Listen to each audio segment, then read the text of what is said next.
শোনো শোনো, চোখ খুলো। ওয়াবশিরু বিল জান্নাহ, তোমার জন্য জান্নাতের দরজা খোলা। এই দেহ থেকে প্রাণটা বের হতে দেরি, ওই জান্নাতে ঢুকতে আর দেরি হবে না। সুবহানাল্লাহ। কুরআনুল কারীমে আল্লাহ তাআলা আল্লাহর এক বান্দীর উপমা দিয়েছেন, উদাহরণ দিয়েছেন। বিপদের সময় আল্লাহর বান্দী প্রাণ ভিক্ষা চাইলেন না, জান্নাতে একটা ঘর চাইছে। কি চাইছে? জোরে বলেন না। জান্নাতে একটা ঘর চাইছে। ওই বান্দীর নাম আল্লাহ কোরআনে নেয় নাই, কিন্তু তার হৃদয়ের চাওয়াটা, সে যেটা আল্লাহর কাছে চাইছে, চাওয়াটা আপনাকে আমাকে জানাইছে, যাতে করে আপনি আমিও আল্লাহর কাছে চাইতে পারি। আল্লাহু আকবার বলেন। মালিক তুমি জান্নাতে, তোমার পাশে আমার একটি ঘর বানিয়ে দিও, একটি ঘর বানিয়ে দিও। বলেন না আল্লাহুম্মা আমিন। ওই বান্দির নাম কি বলেন তো আপনারা?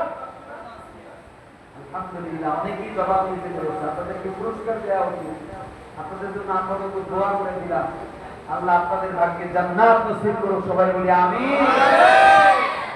হযরত আসিয়া আলাইহিস সালাম, যার জীবনের একটা অংশ এই আয়াতের সঙ্গে মিলে যায়।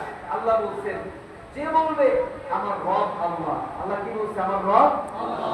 যে বলেন না আমার রব আল্লাহ। আসিয়া বললেন আমার রব আল্লাহ। কে বলছে? ওই সময় ফিরআউন বলল আনা রাব্বুকুমুল আ'লা। মন্ত্রী পরিষদের মধ্যে সবাই বলল, ও ফিরআউন, আপনি তো বললেন আপনি বড় রব, আমরা তো আপনাকে রব মানি, কিন্তু দুঃখজনক বিষয় আপনার সহধর্মিণী, আপনার জীবন সঙ্গিনী আসিয়া তো আপনাকে রব মানে না। ফিরআউন রাগ আর ক্রোধ বেড়ে গেল, বলল যাও আসিয়াকে আমার এই রাজ সিংহাসনে নিয়ে আসো। আসিয়াকে সামনে দাঁড় করিয়ে দেওয়া হলো। ফিরআউন বলল, আসিয়া শুনলাম তুমি নাকি আমাকে রব মানো না। আসিয়া বলল কথা সত্য। ফিরআউন বলল, আসিয়া তুমি তোমার অবস্থান প্রত্যাখ্যান করো, তুমি যাকে রব বলে স্বীকার করো তাকে বাদ দিয়ে আমি ফিরআউনকে তুমি রব মানো। তুমি কি ভুলে গেছো আমি তোমার জীবন সঙ্গিনী? তোমার জন্য আমি কত আয়োজন করেছি, তোমার সঙ্গে আমার কত স্মৃতি, কত আনন্দের মুহূর্ত। হযরত আসিয়া বলে, ফিরআউন তুমি কেমন রব আমি আসিয়ার থেকে ভালো কেউ জানে না। আমি আর যাই হোক তোমাকে কোনোদিন রব হিসেবে মানতে পারবো না। ফিরআউন বলল, আসিয়া শোনো, তুমি যদি আমাকে রব হিসেবে না মানো আমি তোমাকে কঠিন শাস্তি দিব। আসিয়া বললেন, ফিরআউন তোমার সব শাস্তি আমি মেনে নিতে পারি, কিন্তু আমার রব আল্লাহ, আমার আল্লাহকে আমি এই রব, আমার আল্লাহ আমার রব, আল্লাহ আমার সব, আমার আল্লাহ, আল্লাহকে আমি কোশ্চিনকারেও রব থেকে বিরত রাখতে পারবো না। আল্লাহ ছাড়া আমি আর কাউকে রব মানতে পারবো না। জোরে বলি না আল্লাহু আকবার। আল্লাহু আকবার। ফিরআউন বলল, যাও আসিয়াকে নিয়ে যাও, একটা বড় কাঠের মধ্যে পেরেক ফুটায় দাও, বড় বড় পেরেক ফুটায় দাও, যাতে করে পেরেকের মাথাগুলো কাঠ বের করে ওই পাশ দিয়ে বের হয়ে যায়। ওই লোহার উপরে, পেরেকের উপরে আসিয়াকে ভুল করে শোয়াও, আর আসিয়ার পিঠের মধ্যে আঘাত করতে থাকো। আসিয়া আঘাতের যন্ত্রণায় তীব্র কষ্টে চিৎকার মেরে মেরে আওয়াজ করবে, আমি যেন আমার রাজ সিংহাসন থেকে আসিয়ার কান্নার আওয়াজ শুনতে পাই। বলে বলেন নাউযুবিল্লাহ। আমার বাবাজিরা গভীর মনোযোগ। ফিরআউনের অর্ডার অনুযায়ী তাই করা হলো। কাঠের মধ্যে হাজারো লোহা ফুটায় দেওয়া হলো।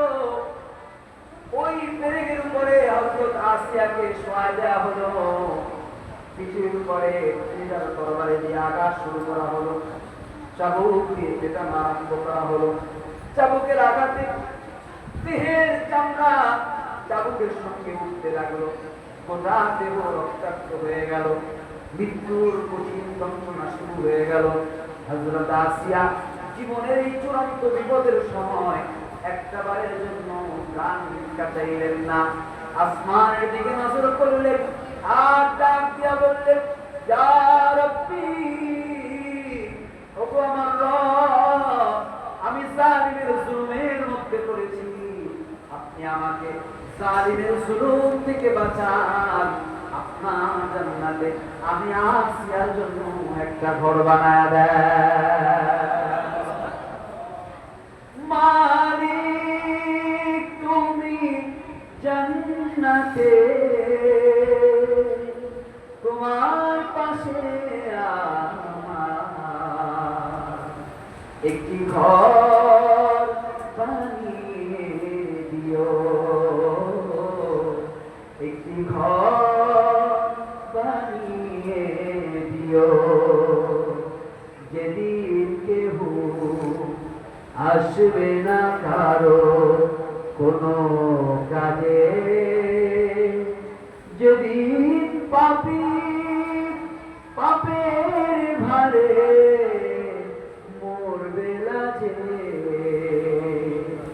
যেদিন কেহ আসবে না কারো কোনো কাজে, যেদিন পাপী পাপের ভারে মরবে লাজে, সে বিভীষিকাময় মহাদিনে, সে বিভীষিকাময় মহাদিনে তোমার প্রতিবেশী করে দিও।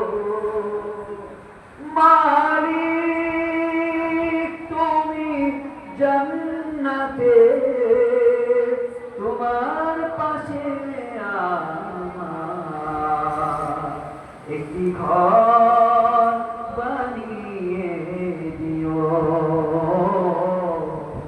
একটি ঘর বানিয়ে দিও।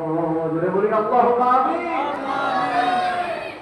আমার আল্লাহকে বললেন, ফেরেশতারা আসমানের দরজাগুলো খুলে দাও, আমার আসিয়া যেন জান্নাত দেখতে দেখতে তার রূহটা জান্নাতের মধ্যে বরবাদ হতে পারে।